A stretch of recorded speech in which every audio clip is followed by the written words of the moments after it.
मानस श्रृंखला में आज का विषय अपेक्षा।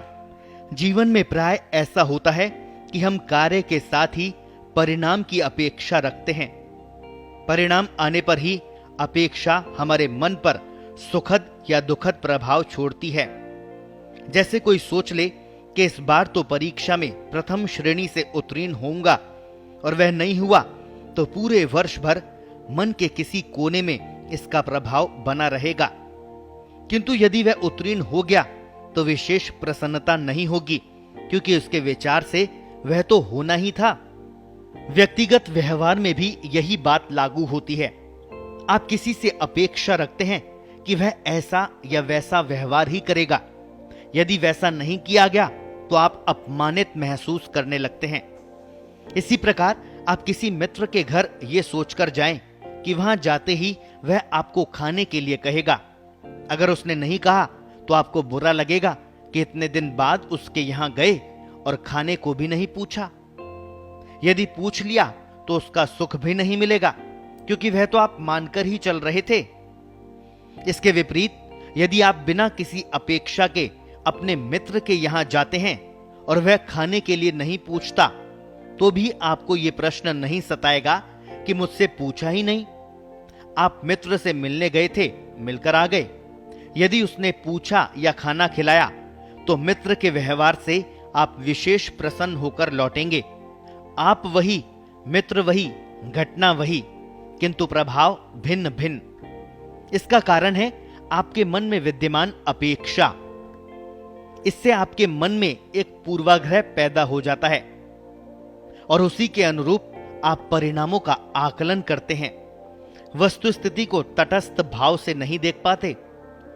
हमारे दैनिक जीवन में अधिकतर परेशानियां और मानसिक तनावों का कारण ये अपेक्षा ही है। आप प्रतिदिन एक सूची बनाएं कि किस बात या व्यक्ति से आप प्रसन्न हुए और किससे खिन्न हुए। लगभग सभी बातों में आपको इस अपेक्षा का प्रभाव दिखाई देगा। आप अभ्यास करें कि अपने मन में पूर्वाग्रह को स्थान नहीं देंगे। आप कुछ ही दिनों में इसका प्रभाव देख सकेंगे। व्यक्तिगत मनमुटाव में इसके अलावा कुछ होता ही नहीं। पति पत्नी के बीच टकराव के अधिकतर मुद्दे केवल अपेक्षा से संबंधित होते हैं। नौबत तलाक तक की आ जाए तो भी आश्चर्य नहीं है। आप सोच ले कि घर पर जाते ही कुछ देर विश्राम करेंगे। आज थकान कुछ अधिक है, किंतु घर पहुंचने पर विश्राम का अवसर नहीं मिले तो आपको कैसा लगेगा? इसी के साथ आपकी पत्नी भी सोचकर बैठी हो कि शाम को आपके पहुंचने पर किसी से मिलने जाना है अथवा सिनेमा जाना है। आपके मना करते ही उसकी प्रतिक्रिया क्या होगी, इसका अनुमान आप सहज ही लगा सकते हैं। दोनों ओर अपेक्षाओं का ही टकराव है। झगड़ा भी आसानी से हो सकता है। शेष दिन का आनंद आपके हाथ से चला जाएगा। अपेक्षा का मूल कारण मूल रूप से व्यक्ति का अहम भाव ही होता है।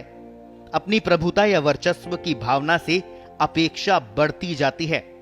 राग द्वेष इन भावों में उद्वेग भर देते हैं, आग में घी का कार्य करते हैं। अहम भाव के कारणों में विवेक की कमी, व्यावहारिक दृष्टिकोण की अपरिपक्वता, दृष्टि का संकुचन आदि होते हैं। स्पष्ट है, आप केवल अपने ही भावों का आदर चाहते हैं। सामने वाले की भावनाओं का आदर करने की, उसकी परिस्थितियों पर विचार करने की आवश्यकता आप महसूस नहीं करते।